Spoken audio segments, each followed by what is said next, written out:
আল্লাহর নবী বিশ্ব নবী রাহমাতুল লিল আলামিন হাদিসের মধ্যে ইরশাদ করেছেন, আদ-দুনিয়া সিজনুল মুমিন ওয়া জান্নাতুল কাফির।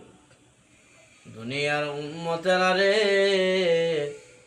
এই দুনিয়াটা হলো মুমিনের জন্য জেলখানা, কাফের বেঈমানদের জন্য হলো বালাখানা জান্নাত।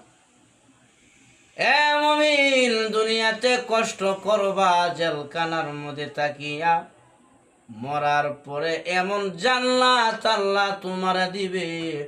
আল্লাহর নবী বলেন, এমন জান্নাত তুমি পাইবারে বান্দা, এমন জান্নাত আল্লাহ দিবে যে জান্নাতের নাজ নিয়ামত কোনোদিন তোমার চোখে দেখো নাই, কোনোদিন কানে শোনো নাই, ওয়ালা খতারা কলবি বাশার, কোনোদিন তুমি তোমার কলব দিয়া অনুধাবন করো নাই।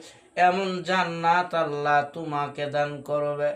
জান্নাতের হুর গিলমান আল্লাহ তোমার দিবে।